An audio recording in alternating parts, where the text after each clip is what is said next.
Namaste, everybody, in the United States, in India, and all over the world. And welcome to this webinar hosted by the American Academy of Yoga and Meditation. My name is Akash, and I will be your host today. AAYM is a nonprofit organization dedicated to promoting and spreading the philosophies of yoga and meditation derived from the ancient yogic texts. Through this month-long webinar series, we hope to inform as many people as possible about the unparalleled benefits that yoga has across the board of different aspects of medicine. Today, we will hear from renowned speakers about how yoga and meditation can help patients with depression and schizophrenia. Globally, around 265 million people suffer from depression, and it has actually been named the leading cause of disability in the world. Similarly, over 20 million people worldwide have schizophrenia. And although that may seem like a smaller number when compared to those for depression, schizophrenia is also one of the most disabling diseases that affects humans. It is so bad that it doesn't allow people to make decisions, think clearly, and even manage their emotions, along with many other different things. Now, allopathic medicine treats these illnesses with a variety of different medications and different kinds of therapies. Depression, for example, is treated with medications such as SSRIs, antidepressants, and antipsychotics. It is also treated with therapies such as behavioral therapy and psychotherapy. Similarly, schizophrenia is treated with medications such as anti-tremor medications and antipsychotic medications, along with therapies such as cognitive therapy and even psychoeducation. However, these medications have disastrous side effects on the body. However, yoga and meditation have been proven to greatly help patients with illnesses like schizophrenia and depression without any side effects. Today, we will learn more about how yoga and meditation can help patients with these types of illnesses in our webinar, Yoga with Depression and Schizophrenia. It is my honor to inform you all that we will have the opportunity to listen to some very accomplished speakers today. Our first speaker today is Dr. Padmavati Ramachandran, who is the director at the Schizophrenia Research Foundation and is also the associate editor for the International Journal of Mental Health Systems. Our second speaker today is Dr. Rajeshri Ray, who has been a medical professional for over 23 years and is also a fellow of the Royal College of Psychiatrists. Our third speaker today is Dr. Shivarama Varambally, who is the head of the Department for Integrative Medicine at NIMHANS, India. He is also the recipient of many awards, like the Dr. Vimla Veermani Award and the Dean's Award in 2005 for excellence in teaching. Now, I would like to take the time to introduce to you all our moderator for this session today, Dr. Ashok Prasad. Dr. Prasad has taught at many renowned universities and institutions, such as the Royal Postgraduate Institute of London and the Ivy League Columbia University in the United States. He has also been the advisor and consultant to the government of Seychelles. Recently, he was named the most educated man in the world by the best-selling book called The Polymath. Currently, Dr. Prasad is a member of the governing board of AIMS Gorakhpur and works in full-time charitable practice. Thank you so much for coming once again, and I will now hand it over to Dr. Prasad to introduce our speakers. Thank you all, and namaste. Many thanks, Akash. Now, that was very, very generous indeed. Firstly, I must extend my sincere gratitude to the American Academy of Yoga and Meditation for allowing me to participate in this seminar, which is of special interest to me. When I embarked on my journey as a psychiatrist nearly 45 years ago. Well, perhaps there was a relentless march towards biological explanations and biological therapies. And to a novice like myself, it always seems somewhat inadequate. Because there's absolutely no doubt that most of the psychiatric syndromes do have a biological explanation, but there's a strong psychosocial component which was being overlooked, at least during those times. Well, the era has changed, and I'm delighted that we are having a webinar on this particular topic. I have always felt that while we can alter the body chemistry with the medications, with the psychopharmacological medications, there's always something more that we need to do in terms of dealing with the inner stress. While it was accepted even in those days that yoga was probably the best stress buster ever known to mankind, it hasn't acquired the international acceptability, at least in medical circles, as it does now. And even in the early stages, when I worked as a professor in the United States, yoga was somehow limited to anxiety disorders, perhaps primary anxiety disorders. I mean, people rarely ever thought of yoga when they were treating severe depression or schizophrenia. There are, of course, some special challenges when you're applying yogic practices to depression and schizophrenia. Firstly, the attention span in these patients is very, very limited. Secondly, there's always that problem of acceptability, not just within the patient, but within the relatives as well. That has happened, unfortunately, in India as well.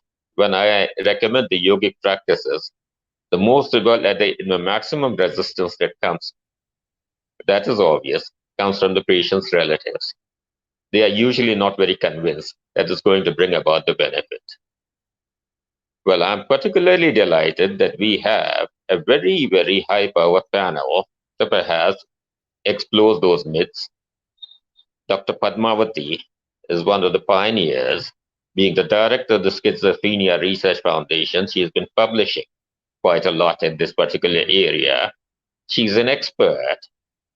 And that is something that I have known for a while. And the mind-body dichotomy, she has always challenged that. Plus the metabolic changes that are associated with schizophrenia and that have to be augmented if we are to bring about a better prognosis. I'm delighted that she is participating in the seminar, and I'm privileged to be introducing her. So we have a very, very large ground to cover. I think I'll not take any more time and hand over to Dr. Padmavati. You're welcome, Dr. Padmavati. Thank you, Dr. Prasad, for a very generous introduction. Without much ado, I would like to share my slides and get on with the presentation.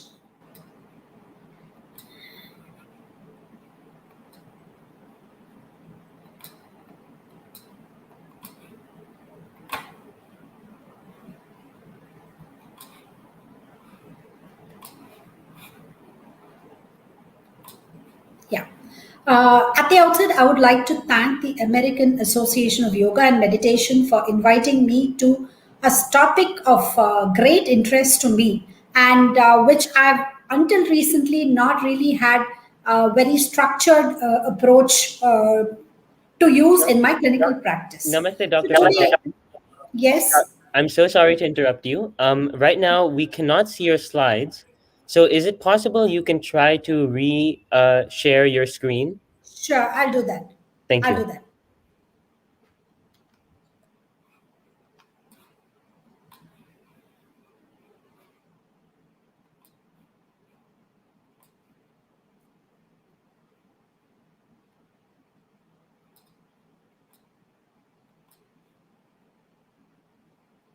Can you see it now?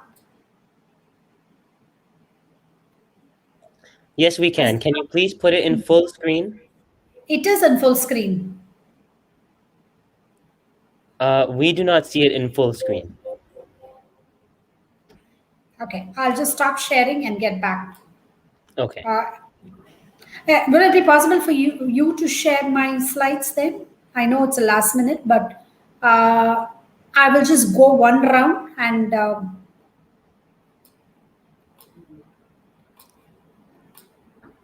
Sure. Let's try it one last time. yeah. Is this visible?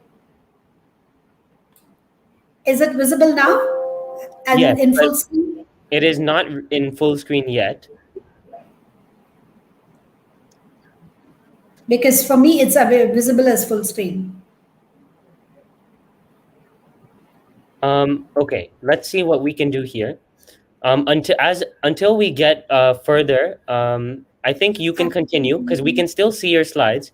So you can still continue, and we will see if the tech team is able to share your slides for you. That will be great. I had sent one just 10 minutes ago again. So please use that to Anjali.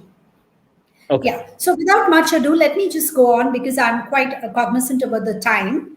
And so I'm going to, my area of interest is schizophrenia, and I've been working in the field of schizophrenia. Dr. Padmavati, it seems Yes. the tech team has been able to share your slides. So please, whenever you need to go to the next slide, just let the tech team know to share to move to the next Absolutely. slide. Okay. They thank can you. move to the next slide now. Yes, thank you. Yeah.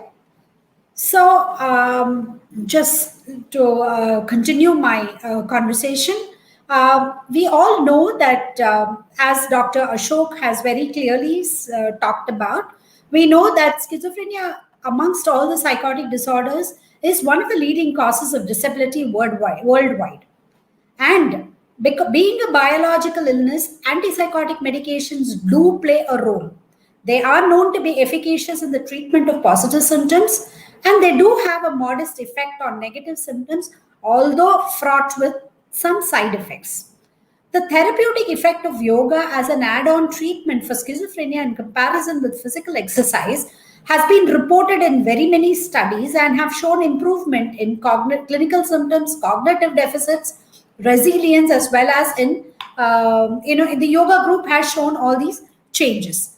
There's been significant improvement in negative symptoms in comparison to the exercise groups. However, all these studies have been single center studies, which limits the generalizability of the findings. A recent meta-analysis actually showed that yoga as a treatment had moderate evidence for short-term effects on the quality of life. Of course, there have been some important limitations like the absence of a multi-centered trial, absence of a randomized clinical trial, and so on. And therefore, yoga has been proposed as an add-on treatment for schizophrenia. May I have the next slide, please? Yeah. So I'm just moving back. I'm from the Schizophrenia Research Foundation situated in the city of Chennai. And we have, as you can see on the slide, we have multiple, mission statements. We are involved in clinical services, including telepsychiatry. We lay a lot of emphasis on rehabilitation. In fact, psychosocial rehabilitation is one of the key reasons why SCARF came into existence about 37 years ago. We're doing a lot of training across the board of mental health professionals. And of course, we are involved in public education. Research is our biggest standpoint. Next slide, please. And all these services from SCARF, which is an NGO, is offered at no cost to the patients and their families. And we operate largely on funding from the public. Next slide, please. So what are the yoga initiatives and SCARF rehab activities? Right from the inception, Dr. Sharada Menon, who's the founder advisor of the organization, has been, laying a lot of emphasis on yoga. So we were looking around for collaborations, and we began with collaboration with the Krishnamachari Yoga Mandiram, which is in Chennai. And we had a lot of yoga teachers coming in from there to train our patients. There was some very early research with 8-week sessions, group yoga, and we found that there was improved flexibility in our daycare patients, reduction in depression and anxiety scores in persons with schizophrenia. Next slide. Through the years, we've had several volunteers, individuals, and groups who would walk in and say, "I'm going to, run yoga groups." But what it really happened was we had staff who trained in yoga practice over a period of time, and then it became a norm. In the more recent years, we've tried to set up a yoga program, and which actually included physical activity program, simply because we had to sell yoga to even many of our staff who continue to remain skeptical about yoga. So we try and have a lot of talks by yoga experts to the staff, not really the patients, but to the staff, because basically we needed to we wanted yoga to get accepted in the therapeutic milieu of SCARF. This actually coincided with the yoga research that we did with NIMHANS, which I will briefly touch on in the next few slides. Next slide, please. So yoga has now become an integral part of SCARF rehab activities in our daycare program and the residential care program. It's usually either volunteer led as in our facilities, but we have staff who have trained in yoga. So that means you have a proper yoga teacher who's teaching our patients and some staff who are interested. Next slide, please. Yeah. So let me just briefly touch upon a major research that we have done. This is actually, we tried to test the add-on yoga treatment for negative symptoms of schizophrenia, and it was a two-center trial. One was NIMHANS and the other one was SCARF. This was published early this year in the Schizophrenia Research, and I'm happy to say Dr. Shivarama Varambally, who's one of the panelists here, has been part of this program and has been extremely supportive as an expert in the field. Next slide, please. Yeah. So the objective of this study was to examine the efficacy of add-on yoga treatment. It was multi-centric, randomized, waitlist controlled, and there were about 96 participants who were included. A validated module from NIMHANS was, was used in the intervention arm. We had standardized assessment tools, and the outcome variable was the negative symptom score. Next slide, please. So we found that, not really unexpectedly, we found that the yoga group, negative symptoms in the yoga group had significantly improved as compared to the waitlisted group. Next slide, please. This, of course, has not been without limitations, as stated, by several esteemed researchers, Dr. Gangadhar being one of them. The limitations are common across the clinical trials to evaluate yoga therapy. In a sense, a true randomization is not possible. A true blinding is not possible, and also the fact that you have involving multiple centers. In fact, even just a couple of days ago, Dr. Gangadhar said, I didn't think it would happen that you could do a multi-center trial for yoga. So the thing is, we have made initial steps towards multi-centric research, and we hope to carry this forward. Next slide.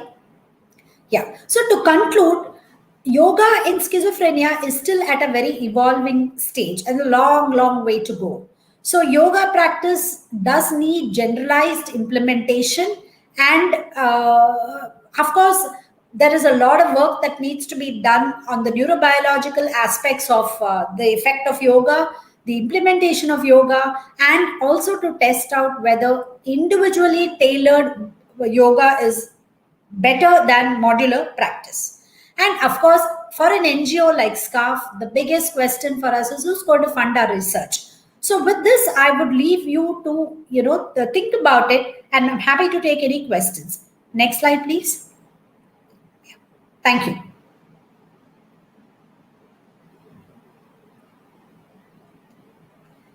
Well, thank you so much, Dr. Padmavati. That was a very, very erudite presentation. There was such a ground. You had an enormous ground to cover, and you did so in such a wonderful manner. This left me with quite a few. Let me illuminate it in more ways than one. Thank you so much. I'm sure we'd have plenty of questions, but that would be after all the presentations are over. Yes. My gratitude, my sincere gratitude to you. We'll move on to Dr. Rajeshri Ray now. Well, Dr. Ray is one of the leading psychiatrists in Calcutta. She trained in Birmingham for most of her career. And well, I believe that she's been there for the last 10 years, if I'm not mistaken, something like that. She's been there in Calcutta after she relocated from Birmingham. Additionally, she has had some training, some excellent training in psychotherapy. Now, psychotherapy, well, Birmingham used to be an excellent center for psychotherapy during the time that I was in Britain, and I think they are still continuing with it. So we'll certainly know the role of psychotherapy is underemphasized in psychiatric training, and that is why you don't come across that many clinical psychiatrists laying emphasis on psychotherapy. Yoga is another form of psychotherapy, excuse me, although very goal directed. And it has some specific role in depressive disorders. I think there's an enormous ground to cover over here again. So I'll hand you over to Dr. Rajshri Ray. Good morning and good evening as well to audience across the world. My sincere thanks to Professor Basurai and his team for inviting me to speak on this very prestigious occasion.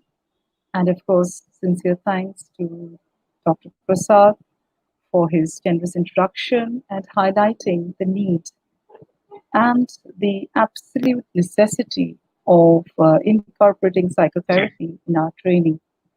And yes, that is right. I've always believed in the value, in the clinical evidence, and in the experiential evidence of psychotherapy in whatever forms. And of course, yoga, as we know, yoga, which includes sort of the meditation, spirituality, these had historically not been the forte of psychiatrists, but it is a fantastic opportunity that this century, this part of the century, and ever since this International Day of Yoga started 7 years ago under the UN banner, we have refocused our time, our knowledge, our skills, our values, our interests back into a field that was present for more than 5,000 years, been talked about in our Vedic scriptures, our literature, and it's a fantastic opportunity that things, the old and the new are coming together. My topic is on yoga in depression, and I have included anxiety because I somehow feel that anxiety and depression go hand in hand in all my personal experiences of my career for the last 20 years. And of course, as we know, my esteemed colleague and a fantastic speaker who's done first-hand research, Dr. Varambally, Professor Varambally, is going to talk a lot on this evidence-based and the practical. So I will not go into much of research, otherwise there'll be a lot of overlapping. I'll be focusing on the practical aspects of yoga, the different models, so keeping it understandable to that level where people can relate to, even if you're not a clinician, even if you're not a psychiatrist or a mental health professional.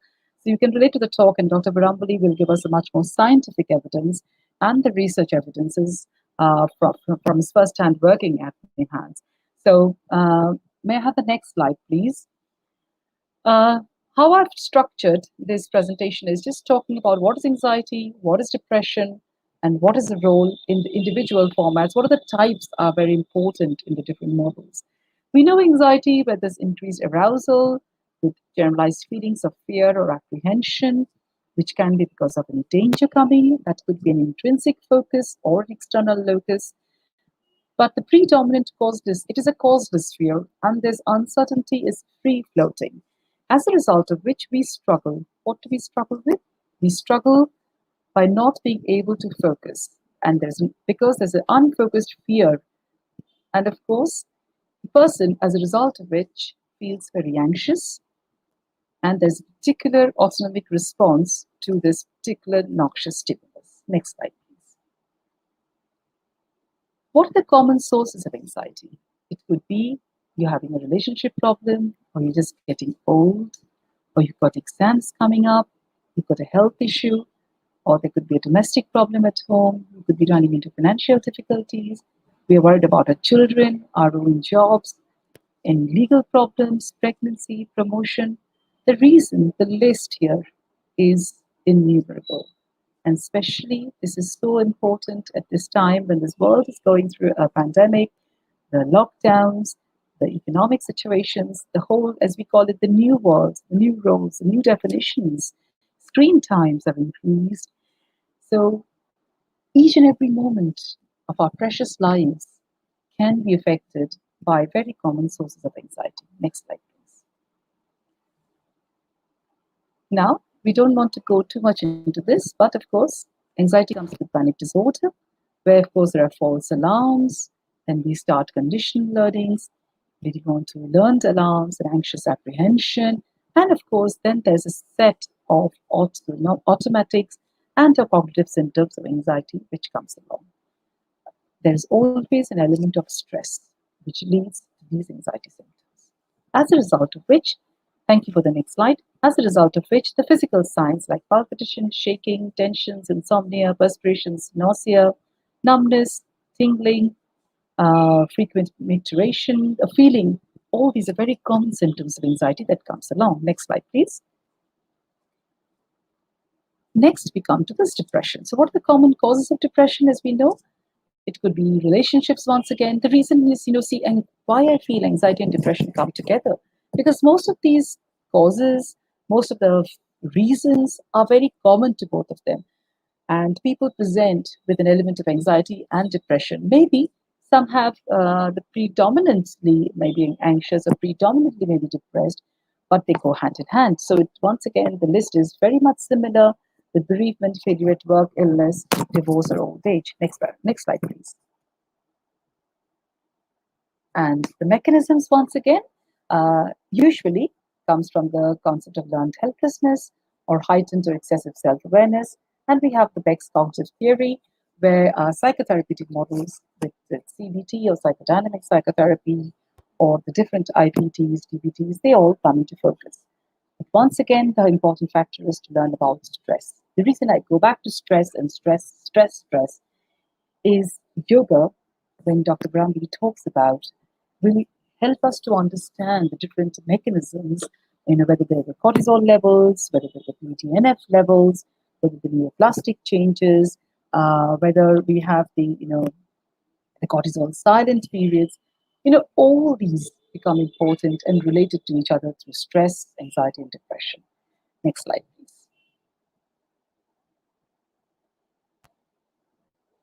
May I have the next slide? Yeah, great. So that's just as I gave you a list of symptoms of anxiety, we have symptoms of depression, where you could have psychological symptoms and physical symptoms, which could be sadness, loss of interest, loss of energy, loss of concentration, along with loss of appetite, sleep disturbance, loss of sex drive, constipation. It's a myriad of symptoms, as we know, and that is why medicines may not always be the main focus. The main focus of my talk today is to emphasize, yes, anxiety and depression are biological illnesses, but only medication is not going to resolve our problems. We do need to talk about, we do need to focus on other therapies, and yoga, meditation, and other forms are vitally important. I just want to go back because I always believe yoga, because it came back from our ancient scripts mainly. We need to understand the science of psychosomatic ailments. Things like, vyadhi, physical ailments have been mentioned there. The rough, the glow, the pran is mentioned there. The digestive systems have been mentioned in our old textbooks. And now what we're trying to do is we're trying to bring these together, the concepts that have been mentioned in the Vedas with the modern concepts, which leads to the psychosomatic ailments. Next slide, please. Now, this is the concept of hell, which I have actually shared. This is not my own slide. I have borrowed this slide. And I like this. Why did I choose to do this? Because you see, the state of well-being, we have a shift. We can move between these shifts, where you can become a superman, where you're going towards divinity. But if you do not look after yourself, you become sick and you become, you reach a vegetative level where you really can't think. So the physical issues, the physical health, the body is like a temple, as it is said, and the mind and the soul are the ideas, if you go on to consciousness levels. So the whole importance of the concept of health is, the man, we can only become a superman where there's a stability with the mind, body, and the soul. Equally, whether it's depression and anxiety, how yoga helps, because yoga is an 8 stage. Patanjali's yoga system talks about the 8 stage, where we start with the physical things like asanas and the pranayams and the breathing, and then we slowly move on to things like dhyan and dharana and then samadhi stages. So here, it is a holistic stage. Yoga is one form of therapy. It's a beautiful form of therapy which will combine the physical stages, the improvement in our health, right through to our mind with improvement focus, with meditative practices, and finally it will affect our consciousness levels, the soul levels, through our consciousness and the samadhi levels. Next slide, please. Once again, this is a schematic diagram where we're trying to talk about, the systems where how the infections, the contagious diseases will affect, and the cycles of the death of the physical body happens, but the psychosomatic elements are causes during interaction with the world. And we know a lot of psychosomatic, sometimes anxiety and depression just shifts its boundaries to the psychosomatic illnesses like the conversion disorders or the other stress forms of disorders. In a way, we can have an effect on these systems as well, because through the elements of yoga, the whole stress mechanisms are brought under control. Next slide, please.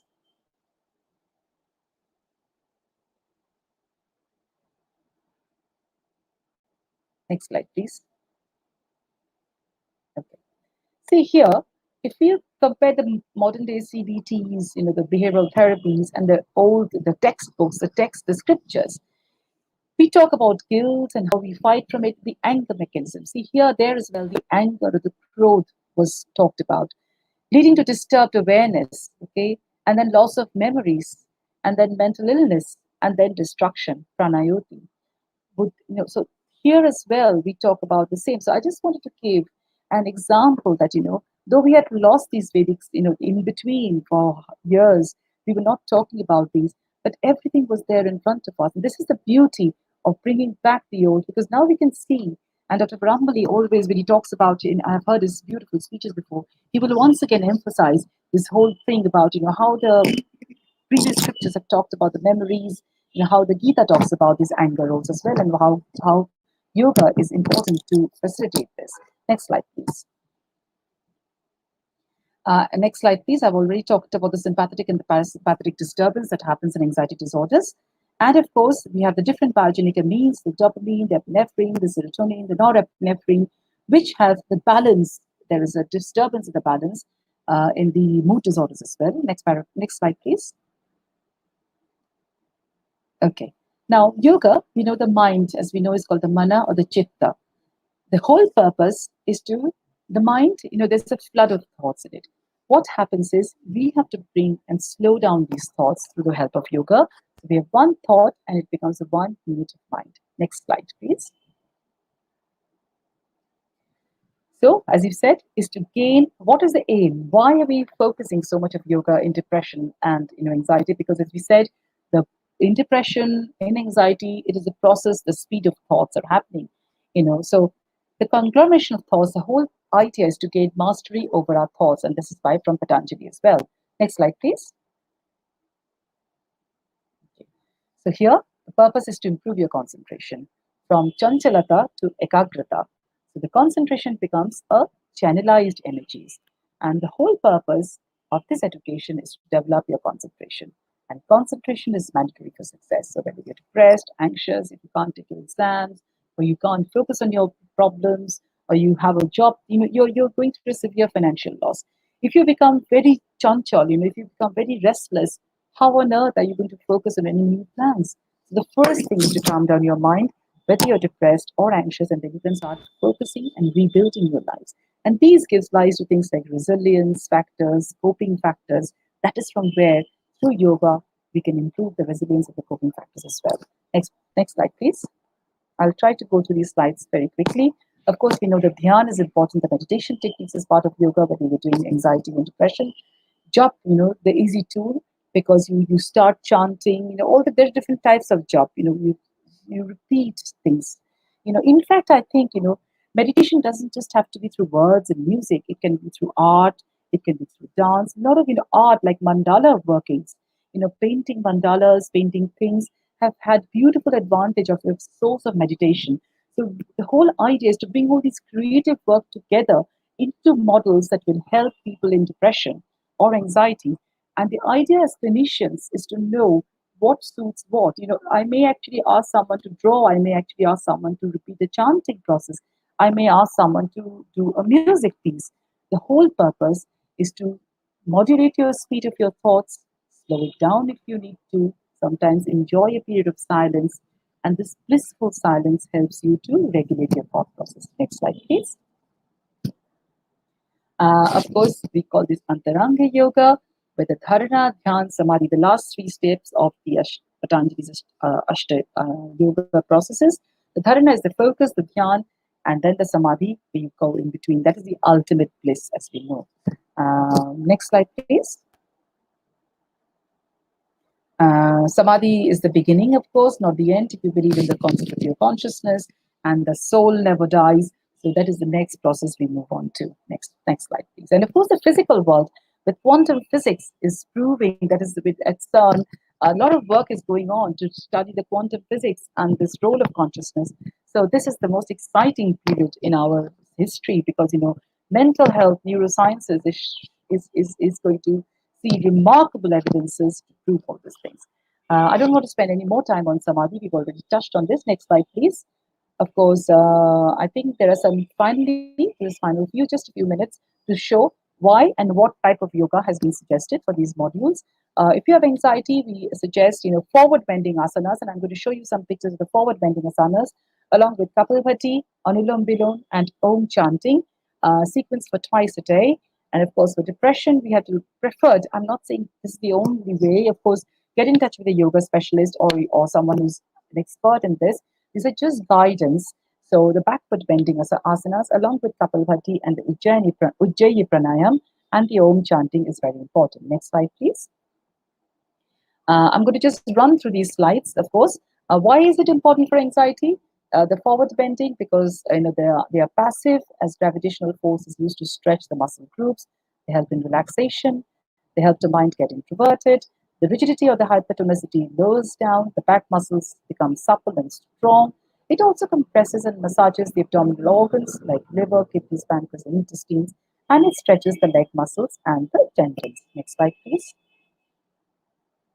Some of these asanas, Yoga Mudra, next one. Let's just run through these slides quickly because they're just Paschimottanasana, Paschimottanasana. Next slide, please. Pavan Muktasana. This is the stage 1 of Pavan Muktasana. This is the stage 2. These are the ones that are, next slide, please. The Navakasana, there's done in the supine stage. The different forms of halasanas. Next one. This is very difficult to do, of course, but if you can, that's great. Next slide, please. Now, why is Kapalbhati important?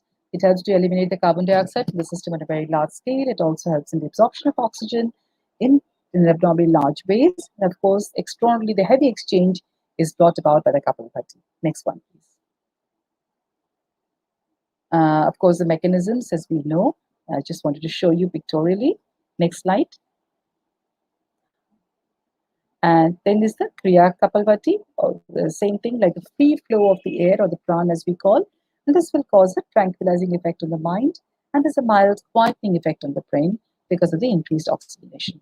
Next slide, please. And we do know, people who use these CPAP machines and can't sleep properly, once they start using the oxygenation flows, which we are going through the CPAP machines, their anxiety reduces, their blood pressure reduces so brilliantly. They feel, next day when they wake up. So why not? Not just by using a CPAP machine. Why don't we try some of these yogas every day? It takes time to build up. Nothing is going to work overnight for this. But it's a beautiful way of naturally helping improve the oxygenation levels. This is the significance of Anulom Vilom. Next one, please. It's the same thing how, we have shown the parasympathetic and the sympathetic imbalance. The Anulom Vilom will help to equalize that. Of course, the Om chanting is brilliant. It reduces fear, negativity, assures increases positivity. The low-pitched Om, the 3 syllables A, U, and M, the Om recitation, also brings about the parasympathetic predominance. Next slide. Next, we come to the backward bending asanas. As I said, in depression, they help in the break down the body armor and reduces the hypotonicity in depression and gives a good tone to the body. They also stretch the abdominal muscle and the tones and strengthens the muscles controlling the spine. So they help to prevent slip disc and other back conditions that can happen with them. Okay, sorry, just okay. Next slide, please. And of course, the spinal nerves are also. Let's just run through the next 5 or 6 slides. I just wanted to show you the different asanas that are helped in depression. They're just suggested ones. Please take into note. They're just certain suggestions that we recommend. Next one. This is good for back postures. Now coming to the significance of Kapalbhati. Once again, the amount of physical energy spent on the respiration is reduced. Sometimes when I was listening to a talk by Yogi recently, and they said 6 breaths in a minute. And I think it's a significant task. Even I can't do that. But the whole purpose is to reduce the energy levels in breathing. The lactic acid gets destroyed. There is freshness to all the cells, and the body relaxation makes the deep and the sleep becomes much more sound. Next slide, please.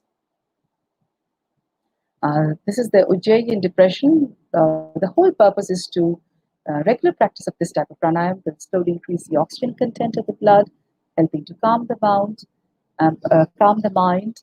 They both feel refreshed. The body and the mind, they work together, so they feel refreshed. The cardiac output increases and the heart rate decreases, and it takes off the lethargy from the body. So great, isn't it? If you just practice it, that's absolutely brilliant. So why not? Next slide, please.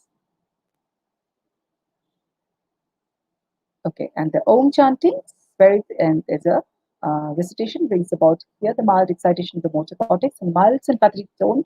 It is a bit of both because every person is different. The elements are different. Something that is in depression may not be equal in anxiety, but these thoughts have a big role to play in reducing fear, negativity, ensures calmness of the mind, and increases our positivity. Next slide. And discussions, that is my final slide, where observations are important. Please be mindful, but they will be helpful in these yoga in anxiety and depression. Thank you. I've taken a lot of time, I gather. Thank you so much.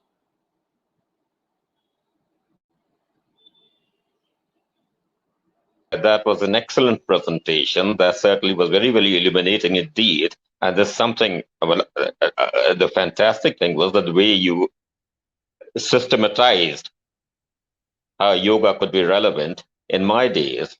But that was one of the problems that we faced. In fact, about 40 years ago, I tried to convince people how it was useful, and there were no researchers around. There were no systematic texts around. And certainly, I only wish that probably if we had that wisdom, say about 45 years ago, many of the patients would have been in a better shape than they are today. Thank you. My sincere gratitude to you. Okay. We'll move on to the next speaker now, Dr. Shivarama Varambally. Well, he comes from NIMHANS. And, well, perhaps before I introduce him, I'll probably point out that he heads a department which is of special interest to me. I embarked on my journey as a biological psychiatrist. That was the time that I realized that the traditional mode of training psychiatrists was not getting us anywhere. It was not in the best interest of patients. And psychiatry is one specialty where if we confine the basics to medicine, we would be probably doing disservice to our patients, in fact, to rely on us. And that is why, after obtaining my first doctorate in psychopharmacology, I trained as a psychoanalyst in Zurich. And then I completed a PhD in philosophy, in existential philosophy. So I always believe that we have to have the disciplinary demarcation in medicine, especially in psychiatry, is to it's not really serving the patients very well. And I wanted, incidentally, that was the topic of the talk that I delivered at NIMHANS in 1986 when I was invited to deliver that. That was way back in 1986. But I'm glad. It would be megalomaniac on my part to pretend that probably influenced them. But I'm glad that they have a department there. where they look at an interdisciplinary approach, which is very, very necessary. I mean, you can't really deal with a psychiatric patient from a biological angle. You can't really deal with a psychiatric patient exclusively from a psychoanalytical angle. And the first one to realize that was perhaps a psychiatrist that I tend to regard as probably the most talented psychiatrist. He's the person that I regard as the most talented psychiatrist in the last century. Not many would agree. I'm talking of Harry Stack Sullivan. He was the person who realized that. He dealt enormously, well, he has done an enormous lot of work in anxiety and schizophrenia. And he realized that perhaps trying to understand psychiatric syndromes purely in biological or psychological terms is not going to get us anywhere. I'm glad, I'm therefore delighted that we have a department of integrative medicine, and I'm sure Dr. Varambally is going to perhaps tell us how he has dealt with this particular problem, with this particular conundrum of having a polymathic approach to psychiatric syndromes. I certainly am very much looking forward to that. Over to you, Dr. Varambally. Namaste to all of you. As introduced by Dr. Prasad, I'm the head of the Department of Integrative Medicine, which is a recent department which has been formed at NIMHANS, which includes yoga, Ayurveda, along with modern psychiatry. I should say that I'm very thankful to AAYM, particularly Dr. Indranil Basure, and I'm very honored to be presenting, sharing the screen with the polymath like Dr. Prasad, Dr. Padmavati, who is a friend at SCARF, and Dr. Rajeshri as well. So I don't think we have much time left. So going to my topic, the next slide, please. So next slide. So I'm going to be just talking about evidence here. I'm not going to be really talking about much of the basics of yoga. This was one of the first trials that we did at NIMHANS. Dr. Gangadhar and Dr. Janki Ramaiah in the late 90s, they did this first randomized controlled trial of yoga compared with imipramine and ECT, which showed that ECT, of course, was superior. This was in people with major depression admitted in the hospital, and it showed that yoga was almost as good as imipramine for the treatment of depression. Next one, please.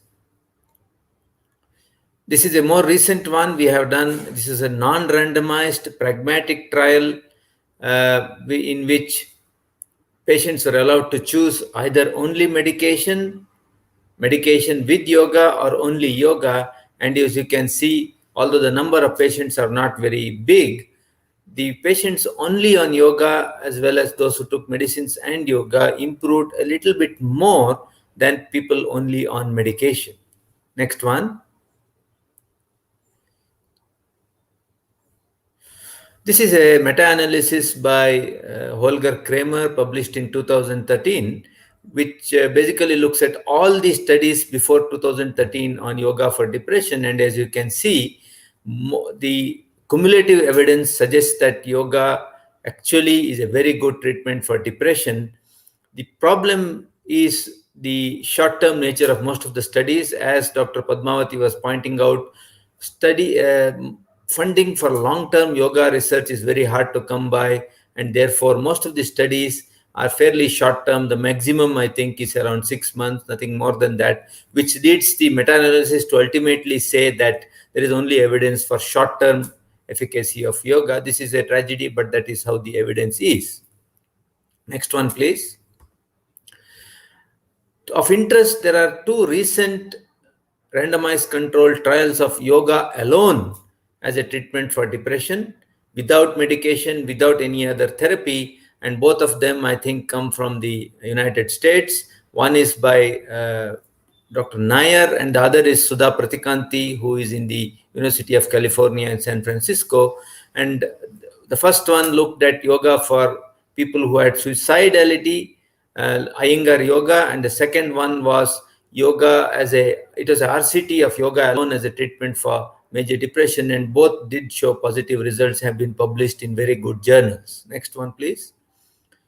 We recently completed a PhD. Aditi, one of my PhD students, just completed her PhD thesis on, again, yoga alone. Although the whole idea was to look at the molecular mechanisms of yoga, the clinical data in this showed that she took around 22 patients, only yoga. Out of them, 21 never needed medication in the next 3 months. One person had to go back to medication, but 21 out of 22 improved completely with yoga and did not need medication at all.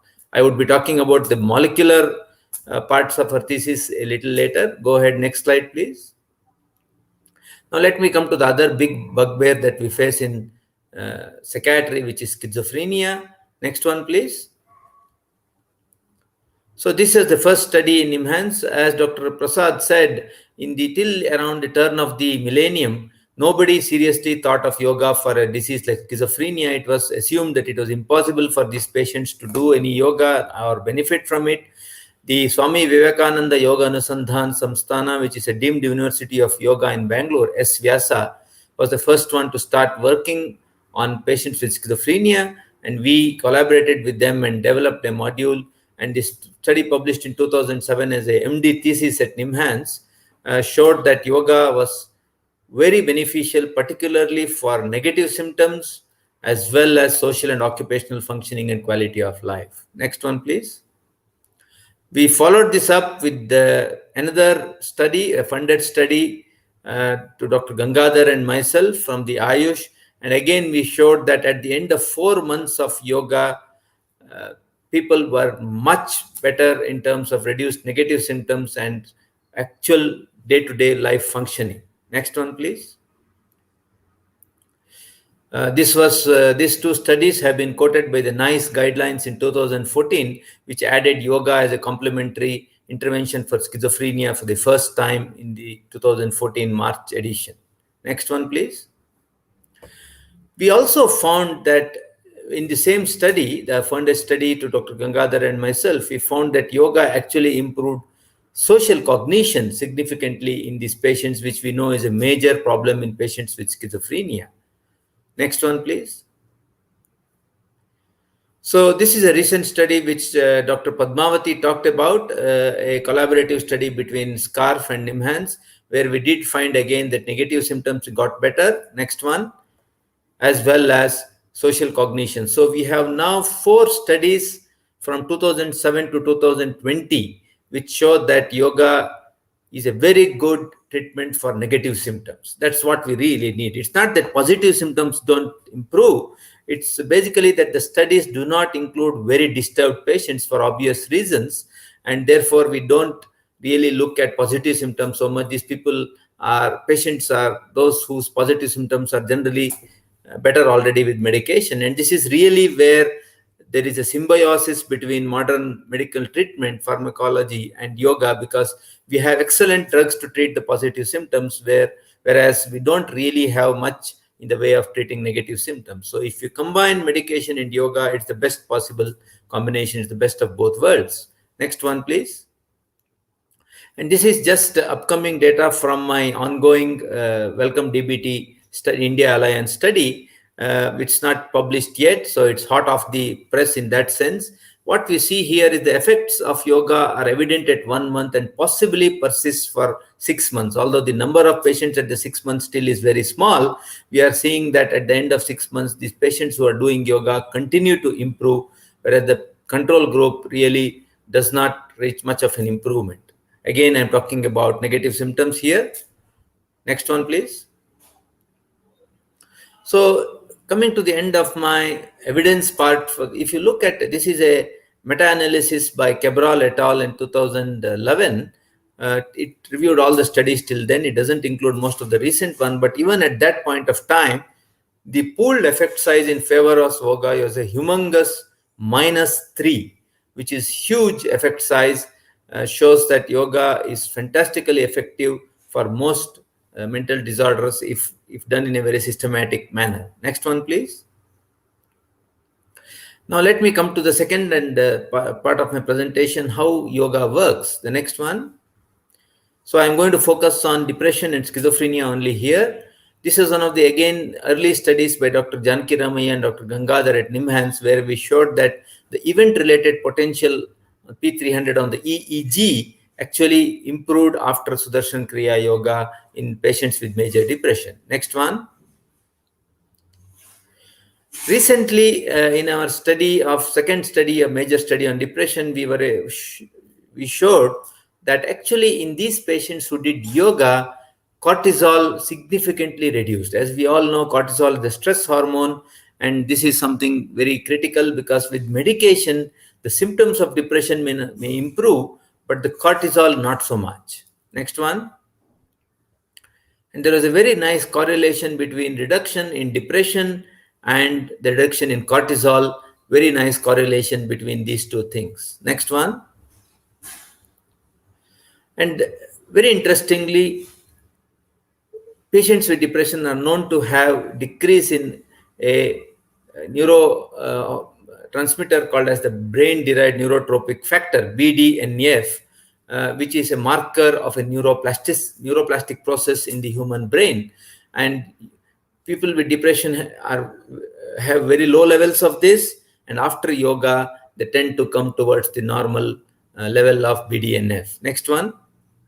And again, there is a very nice correlation between cortisol going down and BDNF going up. So essentially, yoga seems to be bringing back the patients to a homeostatic boundary where the brain is then able to take care of itself. This is what health is, medicine is supposed to do. Bring the person back to a state where he or himself can take care of the illness. Next one. Why the BDNF is so important? It's a very critical, plays a very critical role in the brain in terms of the brain being able to take care of itself, doing repair work, functionally. And it primarily is seen in the hippocampus, the cortex, the amygdala, and the cerebellum.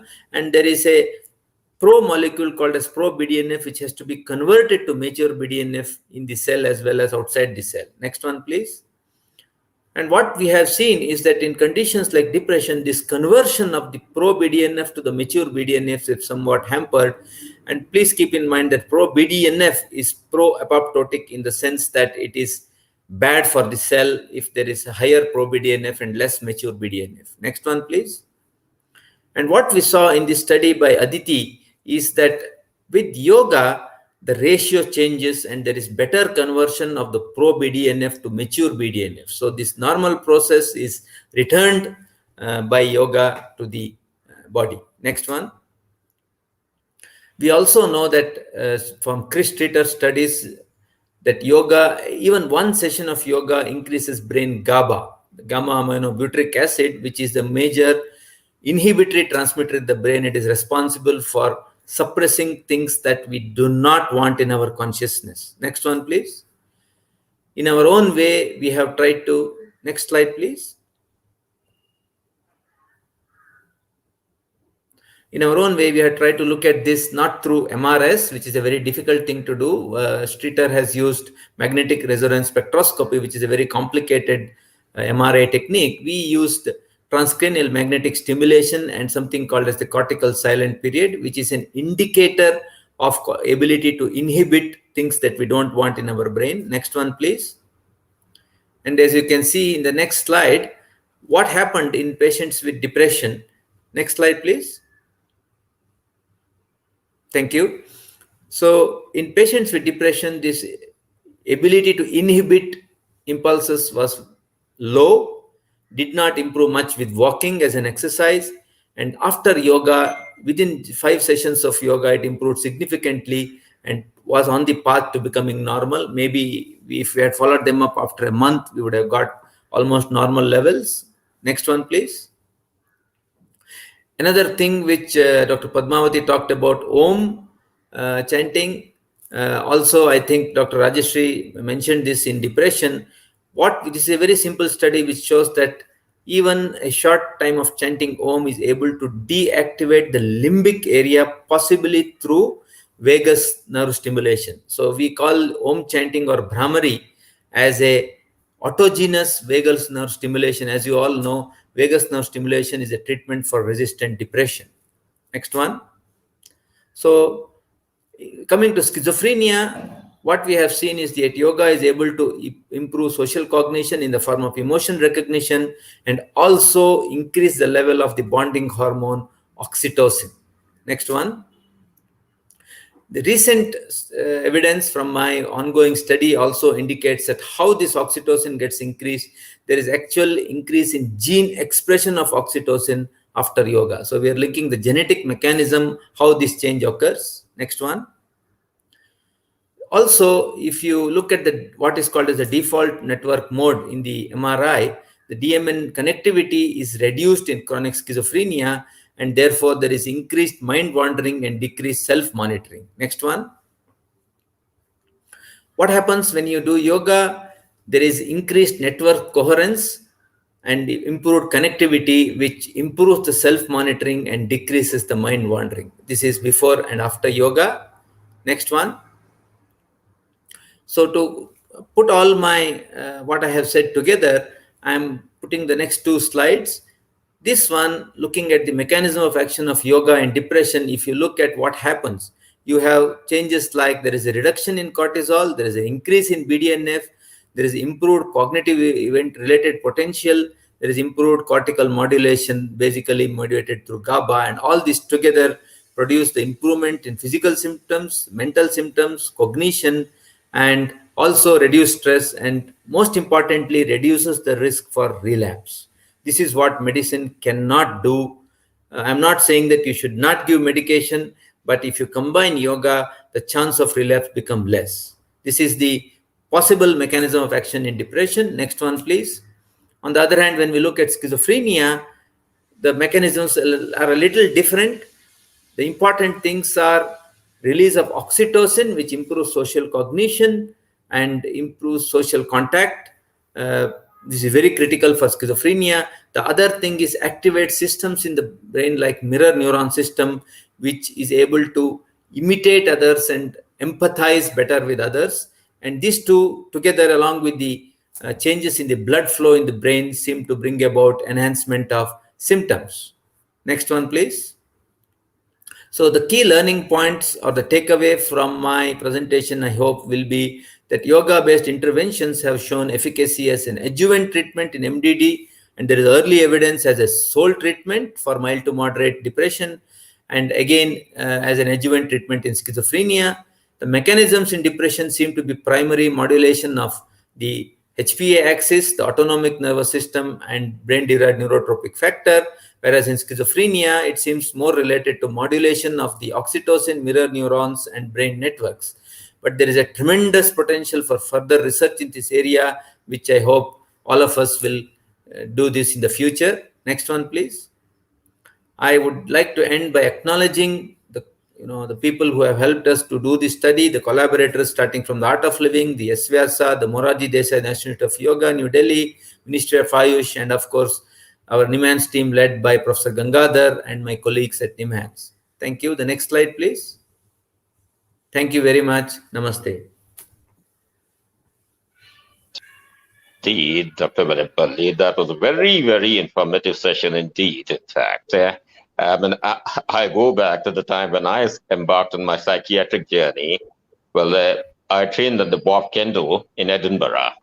And I remember Bob Kendall once mentioning that in about 40 years' time, yoga is going to be within the realms of mainstream psychiatry. And then I moved on as a lecturer under Max Hamilton, which Max, of course, was a big name in psychiatry in those days. And that's exactly what Max had to say. Both of them, unfortunately, are no longer around. But I couldn't help but feeling that had they been around, they would have been absolutely enthralled with your presentation over there. Thank you so much indeed. That was excellent. Okay. Now, shall we have the questions? In fact, shall I look at the questions, or shall we have a brief discussion before we scan the questions that Dr. Prasad, people might have had? If you want, you can engage in a brief discussion. That is up to you, and I will be here to relay the questions to you so that you can pass them on to our speakers as you wish. Super. Okay. Well, we'll have a brief discussion in that case for about say about 5 minutes, and we'll open up for the questions here. Well, I certainly would be interested in perusing the papers that you've mentioned, Dr. Varambally. In fact, I certainly would probably trouble you for certain references over there. That was very, very illuminating, I might say. And it's certainly something that needs to be widely known. I mean, it's not that widely known as it should be. Yes, sir. And I assume you're referring to the paper on schizophrenia? the last paper, both really. The last paper that you mentioned. Yes. So what we have been trying to do is two things. Essentially, one is develop simple modules of yoga for particular disorders, which can be taught by any reasonably trained yoga therapist anywhere around the world. Number one. And number two, to look at both the clinical and the mechanistic, look how this yoga produces these effects. And we have done reasonably good work in depression and schizophrenia till now, which are our area of interest because I work in the biological psychiatry unit led by Dr. Gangadhar. So I think I can share our recent papers with you. And of course, the last slide which I showed is still a project which hasn't been completed. So hopefully there will be a couple of more publications from there. But sure, no problem. The paper published by SCARF and NIMHANS together is one of the, in the biggest problem in psychiatry especially has been replication of data. There are lots of studies which are just published once and then nothing ever happens. Whereas in schizophrenia, we have been lucky that in the space of 10 years, we have 4 studies, all of which confirm with a good effect size that yoga is very helpful for negative symptoms. And with depression, we have approximately 3 from NIMHANS and many from outside, which confirm the same thing. So now I think it's on a reasonable basis of evidence. Super. Then, well, just an observation over here. In all my career, I have always been troubled with this terminology, positive and negative symptoms. I mean, you recall the time when we started our medical practice, we had to go through Hutchison. And the first thing that we learned was symptoms was what the patients complained of, and signs are what we elicit. The negative symptoms are basically signs, and what the patients complains of is symptoms. I mean, that's something that we have always, that is something that we learned very early in our clinical career, but somehow that hasn't caught up in psychiatry. We still stick to what Hewlin Jackson had to say, the negative symptoms. I mean, that's become a colloquial term now, although it's a misnomer, really. There's nothing like negative symptoms. I've never come across a patient complaining of anhedonia. I mean, that's something that you actually elicit there. Yes. But it's something, well, that is something that I pointed out to Tim Crow about 40 years ago, and he agreed with that. But somehow the other has never caught up there. I mean, we always talk of negative symptoms there. Yeah. So Dr. I hope Prasad, that in my lifetime we can do something about it, really, that Hutchison's teaching there. Yes. Dr. Prasad, it seems like we are running a little short on time. So would it be okay if we can move on to the question answer? By all means, yeah. We'll do that. Great. So I'll relay to you a couple of questions, and you can relay them to our speakers so that we can get answers for our audience. Superb, then. Okay. Great. Our first question today is from the viewer that says, my father is 79 years old. He is diagnosed with schizophrenia. He feels that someone will hurt him. With medicines, he is very sleepy and moody. Can you please suggest yoga and pranayam for my father? I think Dr. Padmavati might want to perhaps respond to that. Yeah. Yeah. Certainly. I think it is at the age of 79, it needs a lot of engagement with the individual to be able to teach him simple breathing techniques, simple asanas which can be done. Now, one of the things that I have always questioned myself is the role of individually tailored yoga practices versus modular yoga practices. And we've now enough proof that a set of yoga asanas. I mean, have been the modular yoga program have actually proved to be effective in the treatment of, as an add-on measure. Now, if we can pick up, a few asanas which can be performed by an elderly person and with sustained efforts, I'm pretty sure that we should be able to get them to start practice, beginning with a little bit of pranayama, right? And so, hopefully, if you are able to access a yoga teacher who can be patient enough to actually, help your father deal with, get it into practice, I'm sure eventually you will see a lot of difference. I'm not talking in terms of differences in positive symptoms or differences in the way he's thinking and so on, but certainly he will definitely get more less anxious, perhaps, a little more energetic. And this is my take that it is possible for us to teach your elderly father some yoga practices. Thank you. Thank you so much, Doctor. Uh, So, Dr. Prasad, another question we have is actually from our very own Dr. Kashinath Metri, who's been a speaker for our previous webinars here. He says, what are the methods to improve adherence to yoga in depression? I suppose Dr. Rashri would be, she might want to respond to that. Yeah. Thank you, Dr. Prasad, and thank you, Dr. Metri. I think there's an important question about the methods to improve adherence. I guess with any modality in psychotherapeutic techniques, the whole thing, a purpose, as I see it, is to individualize the whole plan. The purpose of engagement is, first of all, to start making the person understand why it is important. Of course, we do talk about evidence based to patients, but keeping it very realistic for the patients, also making it a doable exercise. Just like Dr. Padmavati mentioned, in this 79-year-old schizophrenic patient, an elderly gentleman, we need to individualize it so that the asanas or the breathing techniques or whatever we are encouraging the patient to do is doable. So and also one-to-one effort. Sometimes people who needs motivation is lacking anyway in patients with depression. So we need to start with slow steps, gradually build it up. Regularity is very important.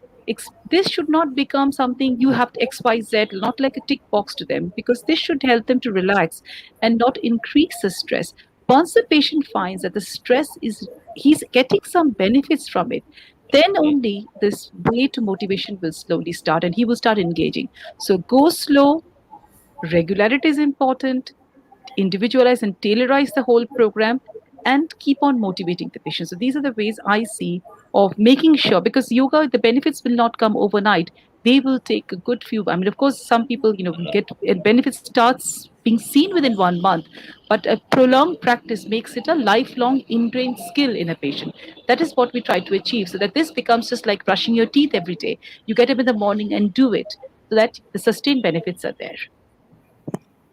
Thank you. Thank you very much. Thank you very much indeed. In fact, as a matter of fact, I mean, even when yoga wasn't quite that popular, I mean, in my days, the occupational therapists always used to indulge in relaxation exercises. And unless the patient was very ill, the relaxation exercises were compulsory and they were of enormous benefit during my residency years. Yeah. Okay. Can we move on to the next question? Yes, Dr. Prasad, thank you. This will be our last question as we are running out of time now. So the last question for today is, I'm giving balancing asanas for my patient of depression, and I'm also giving simple yogic breathing with Brahmari. Since the last 2 months, my patient has made a lot of progress. Can he start to reduce the medication? Well, Dr. Varambally, would you like to respond to that? Yeah, I assume it's a yoga therapist who is asking this question because he or she says that they are giving balancing asanas. I also hope that they are collaborating with a psychiatrist or the doctor who is treating this person, because you always need to do that. I think it should be a joint treatment between the yoga therapist and the psychiatrist or the doctor who is treating. And definitely, if there is improvement in symptoms, you can consider actually reducing the medication. In fact, one of the recent studies actually in OCD, actually, not in depression, but showed that around 70% of the patients who was doing yoga were able to actually reduce their medication dosages. So I'm sure it should be possible, but please do it in consultation with the doctor. Thank you very much indeed. There are many questions. Perhaps we could do that, but there is an email over there, and those queries could be directed through email, perhaps. As I am sure Dr. Padmavati, Dr. Rajshri, and Dr. Varambally would be happy to respond to specific queries over there. And we are running short of time. I'm very aware of that, Akash. So perhaps you said that was the last question. Well, Yes, I have to yes, Dr. thank Prasad. all the speakers. They have to thank all the speakers for a very, very illuminating session. I'm sure everybody has benefited. We have opened up new avenues, and the potential for research is simply enormous. Thank you very much indeed, and thanks for asking me to be a part of it. Thank you so much, Dr. Prasad. What an informative webinar we had today. Dr. Padmavati, thank you so much for showing us such a detailed meta-analysis of the research that has been done on yoga with relation to schizophrenia. You made a very strong case for increased funding for yoga and meditation therapies due to their great benefits for schizophrenia patients. Dr. Ray, you showed us that to combat depression and schizophrenia, great techniques are just to try concentration and dhyan on a single point like the syllable Om, because keeping the mind focused is a great treatment for these illnesses. A very important point that I think you touched on is that depression has both psychological symptoms and physical symptoms. Solely medications don't help.